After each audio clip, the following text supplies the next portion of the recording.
人生30歲加一，終於第一次做業主啦！喂，冇住都未住就已經負資產啦！原來都有洗手盆喎，男性哋하나만 충분한데，好開心啊！有陳列架，未來嘅小男叔就會喺呢一度快高長大。成個裝修budget咧係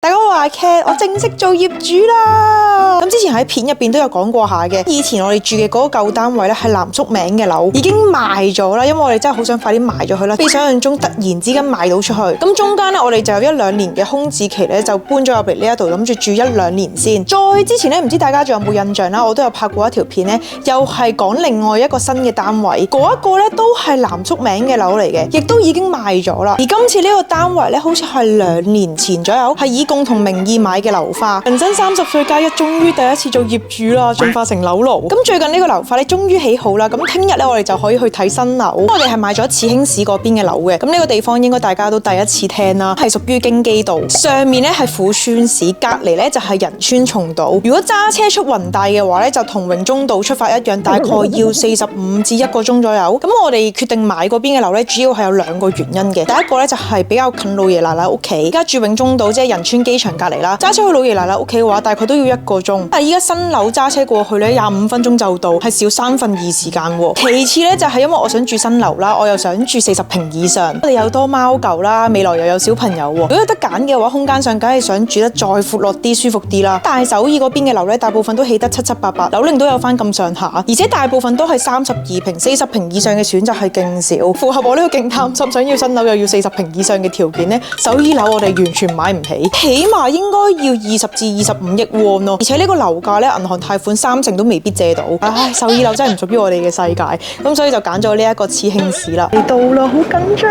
啊！可能因為今日係第一日可以睇樓嘅日子啦，咁所以依家停車場係泊滿晒車咯，大家都好心急。新鮮滾熱辣，同大家開箱下。講定先啦，韓國嘅 apart 咧，基本上格局係好相似，咁所以你睇完之後咧，可能會覺得，咦，好似同你本身舊屋嗰度差唔多啫喎。係啊，冇錯。咁首先入到嚟呢一度咧係玄關啊，咁呢度有一個小嘅雜物空間。另外呢一邊咧就係鞋櫃啦，連呢度有2格櫃桶都一模一樣咯。隔離呢度咧又係一樣有呢一個空間啦，上面有幾格放鞋嘅。咁本身咧我哋而家住緊呢一度咧，呢一邊係廁所啦，咁但係呢一度咧就係一個雜物房。好開心啊，有陳列架，咁我哋就唔使另外買啦。呢邊就係一間房，隔離咧就係第2間房。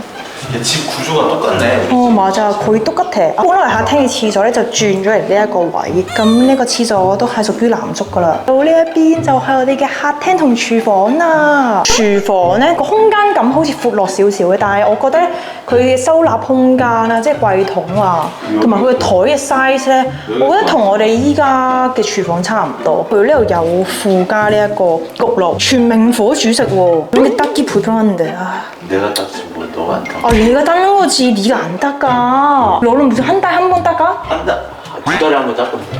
跟住隔離呢一度咧就係洗衣房，個玻璃櫃大好多，有3層。然後咧呢度就係我哋嘅客廳啦，咁就闊好多啦，同埋有2個大窗。 뷰 좋아. 창문 2개. 뷰 아무도 없는데. 跟住個廳轉入嚟呢一度咧可以行入去啦，咁呢度再有第3間房，跟住呢一邊咧有第4間房，呢一間咧就係主人房啊。 방이 많은데 너무. 主人房咧就連一個小露台嘅，隔離咧就係屬於我嘅空間啊，就有個化妝台咯，哇細勁多咯，你지금 있는 화장대 너무 마음에 들어。跟住隔離係廁所，但係廁所呢個空間咧就闊啲，原來都有洗手盆喎。男性분들 하나만 충분한데 공간 낭비하다. 화장실 되게 커, 넓어. 이렇게 넓어? 넓을 필요가 없는데. 맞아. 佢咁樣設計嘅原因咧，應該係因為本身即係呢個 size 其實都唔係放2個人住嘅，可能係放一個家庭啦，第時有小朋友啦，咁可能一個人去廁所嘅時候用緊廁所，咁另外一個人咧就可以洗面刷牙。跟住隔離呢一度咧就係衣帽間啦，又係有晒陳列板。大致上我哋新屋就係咁嘅樣啦。呢一度係46平，我哋住緊嘅嗰度咧係32平。驟眼望咧，好似嘥 size 差唔多，咁但係其實佢呢度係多咗一間房啦，主人房嘅廁所就闊落好多啦，廳又闊落咗啦，加埋埋就多咗10幾平咯。又俾咗一堆呢啲貼紙，咁有個箭序啦。咁如果有啲位咧，我哋覺得呢度要再重新整過，咁就要貼一張指住嗰個位，咁呢度就寫住 Couture Sale， 跟住仲俾咗 coupon 我哋係4人份嘅咖啡同埋 ice cream。譬如話呢一邊呢度門有啲損傷，咁呢個位就要貼一張喺度。但我哋頂多都係只能夠揾下呢啲刮痕啊、地板有冇花呢啲頹嘢。我哋有另外再請專人上嚟認真 check一次嘅。이거는 매매라서 1, 2년 살고 이사 갈 것 같지 않고 최소한 5년. 내 예산도 여기 최소 5년, 10년 살고 싶어. 나 이사 가기 싫어. 너무 귀찮아. 이 정도면은 성공했나? 성공한 거 아니야 우리? 아니지. 아직 멀었어, 오빠. 이게 성공 아니면 성공하는 건 그 소우에 가야 돼. 옛날 아파트 15평 그리고 1층 갔다가 또 월세 살다가 우리 집이잖아요. 성공한 거지 좀. 突然之間諗翻好多回憶啊！以前真係住喺地下，仲要係勁舊式嘅嗰一種，落雨會隨時滲水嗰種，勁多昆蟲入嚟。跟住搬咗去15平啦，又係樓齡好舊嘅，跟住再搬去榮庸道，跟住1樓又係舊屋，跟住真係住新屋啦。咁但係租喎，又唔係買喎。呢度終於真係嚟到呢一間係全新嘅，又係屬於我哋2個嘅。哇！真係有啲感慨，不經不覺原來已經過咗咁多年啦。성장 스토리가 있잖아. 咁呢間屋咧就將會成為我哋嘅育兒新居，未來嘅小藍叔就會喺呢一度快高長大啦。감사합니다. 감사합니다. 맛있게 드세요. 아 목이 말라. 목이 말라. 세상 왜 들어왔어? 4잔까지 공짜로 준다길래. 근데 넌 뭐야?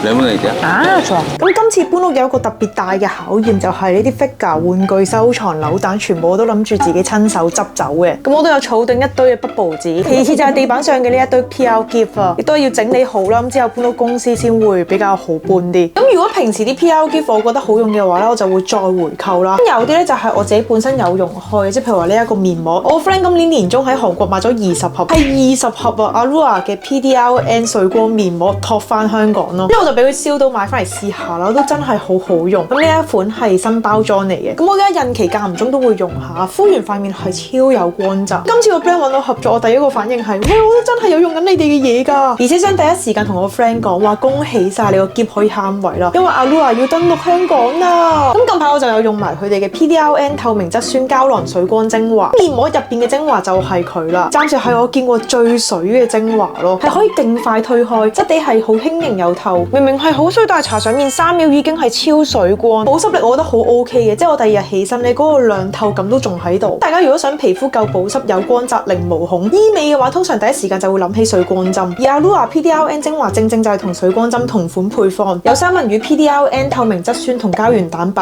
咁有啲人咧可能會覺得啊 PDRN 搽極都吸收得唔好啊，但係 Allure 呢一支咧佢用咗獨家滲透技術，係一種非侵入式嘅滲透，無針無痛之餘咧，佢仲可以令到皮膚嘅吸收速度同埋深度比起一般嘅 PDRN 精華多3.14倍，仲要有11種嘅高純度透明質酸，咁所以個水光肌咧先會咁明顯同埋 keep 得耐。用落我覺得最有感嘅係皮膚嘅彈性有改善，懷孕嘅時候 BB 會搶走好多蛋白質，照鏡嘅時候咧會凝住啲皮膚好似鬆弛咗，對落嚟仲要有啲光紋，但每次用完之後咧皮膚係有翻光澤同水潤感，係安心翻好多，係有一種好似幫皮膚補針再補水嘅 feel。所以依家就算孕期冇得打 HIFU 或者水光針都唔會覺得好焦慮。唔止醫美啦，依家食嘅嘢或者任何嘢都要特別小心。本身我皮膚都係容易敏感同埋泛紅噶啦，咁所以揀護膚品嘅時候咧都要特別 confirm 佢嘅成分有啲咩。而 Allure 魚腥草系列全成分都經過 EWG All Green 安全測試，特別係呢一支爽膚水真係要燒俾大家。成分表排第一嘅唔係水咯，而係高濃度魚腥草鎮靜成分，仲要有77%添。魚腥草喺韓國皮膚科入面係屬於真藥等級鎮靜萃取物，入面係含有可以同時抗炎抑菌同埋修復嘅成分。一般我哋所認識嘅鎮靜成分，譬如話積雪草呢一啲係主攻舒緩，而魚腥草係從炎症根源去調理油脂同暗瘡，咁所以對暗瘡肌、敏感肌、荷爾蒙唔穩定嘅皮膚係特別有效。近排咧，我因為可能荷爾蒙關係啦，我鼻翼呢2個罅位咧泛紅得特別嚴重咯，而家就每日早晚倒濕化妝棉去敷一敷啦 ，keep 住敷咗一排之後呢個紅印真係淡咗好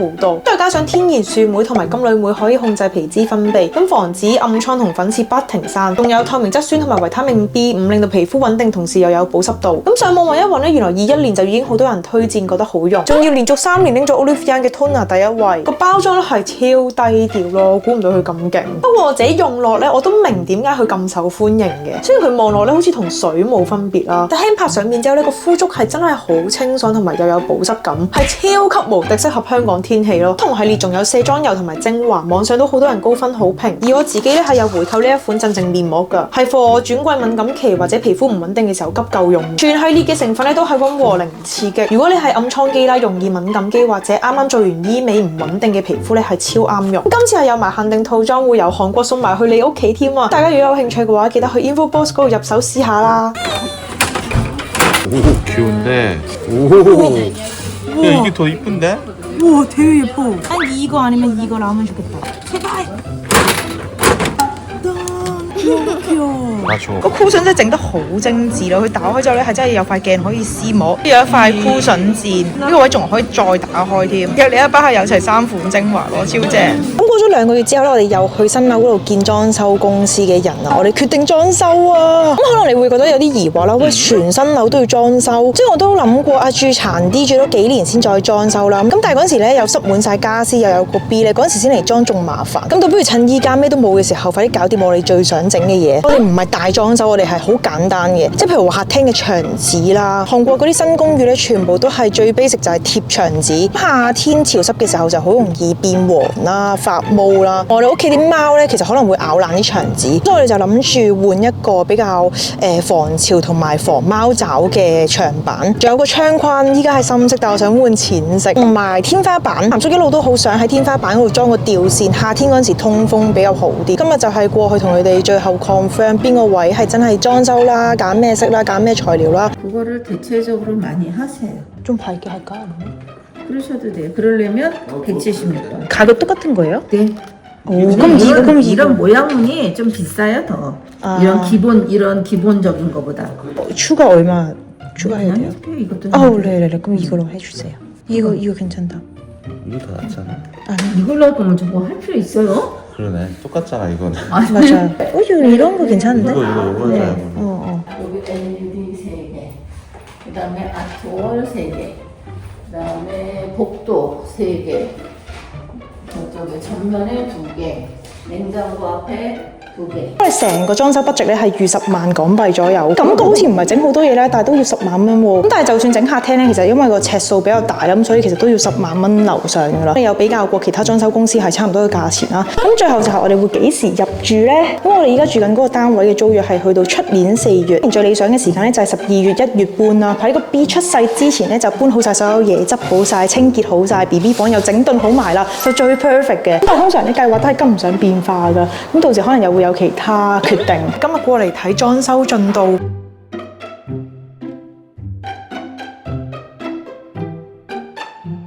已經裝咗個玄關門啦，同埋佢下面呢度裝咗燈啊，本身係冇㗎。哇，마음에 들어。開先辣㗎，果然玻璃櫃就係要透明㗎。咁我哋就可以放自己中意嘅嘢啦，我哋啲公仔啊、模型啊，天花板嘅長燈都幫我哋裝好晒啦，裝到去廚房呢一度都係幫你轉晒白色啦，跟住嗰邊都轉晒，成個廚房變咗白雪雪咯。所以我都係比較中意呢一種奶白色嘅裝修風格。窗框呢啲都幫我哋換晒奶白色啦。